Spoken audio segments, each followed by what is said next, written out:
Hi friends, అందరూ ఎలా ఉన్నారు? మన రోజు చెప్పుకునేలాగే ఈరోజు కూడా చాణక్యుడు చెప్పిన నీతి సత్యాలు, మంచి మాటలు ఏంటో మనం ఇప్పుడు తెలుసుకుందాం. జీవితంలో విజయం సాధించాలంటే చాణక్యుడు చెప్పిన రహస్యాలు తెలుసుకోండి. ఆచార్య చాణక్యుడి విధానాల్లో నిజాయితీ లేని వ్యక్తి జీవితం పతనం ఖాయం అని చెప్పబడింది. నిజాయితీ లేని వ్యక్తి తక్కువ సమయంలో విజయం సాధిస్తాడు.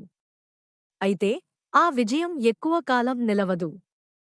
నిజాయితీ లేని వ్యక్తి ఎప్పుడూ లోలోపల కంగారు పడతాడని. ఇది నిజాయితీ లేని మనిషికి లభించే అతి పెద్ద శిక్ష. నిజాయితీ లేని మనిషి జీవితాన్ని భారంగా గడుపుతాడు. అందుకే ఆచార్య చాణక్యుడు నిజాయితీకి దగ్గరగా ఉండాలని, ఎల్లప్పుడూ మన సాక్షిని వినమని సూచించాడు. ఆచార్య చాణక్యుడు తక్షశిలలో అధ్యాపకుడిగా పనిచేశారు. అంతేకాదు, అతను జీవితంలోని ప్రతి రంగంలో జ్ఞానవంతుడు, గొప్ప పండితుడు. మనిషి జీవితాన్ని ఆనందమయం చేసేందుకు మంచి చెడుల గురించి వివరిస్తూ చాణక్య నీతిలో పేర్కొన్నాడు.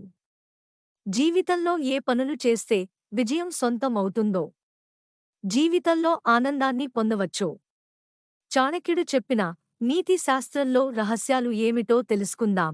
సోమరితనాన్ని విడిచిపెట్టి కష్టపడండి. మనిషికి సోమరితనం శత్రువు అని మనందరం చిన్నప్పటినుంచి వింటూనే ఉన్నాం. ఇది 100% నిజం. ఆచార్య చాణక్యుడు సోమరితనం మనిషికి అతిపెద్ద శత్రువుగా కూడా అభివర్ణించాడు. శ్రమ పడడానికి ఇష్టపడని వ్యక్తి ఎప్పుడూ జీవితంలో అభివృద్ధి చెందలేడని పేర్కొన్నాడు. వ్యక్తి విధిని మార్చగల సామర్థ్యం హార్డ్ వర్క్ కి మాత్రమే ఉంది. అదే సమయంలో సోమరితనం వ్యక్తి జీవితాన్ని నాశనం చేస్తుంది. నిజాయితీ పరులై ఉండండి.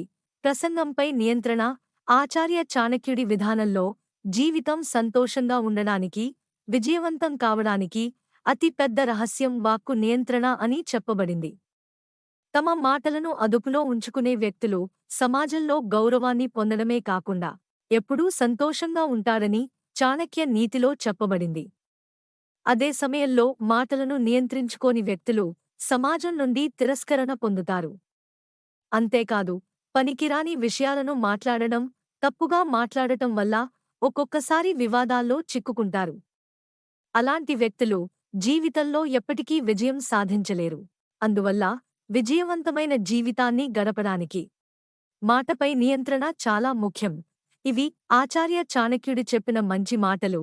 ఇలాంటి మరిన్ని మంచి విషయాలను తెలుసుకునేందుకు మా ఛానల్ని సబ్స్క్రైబ్ చేయండి. ధన్యవాదములు.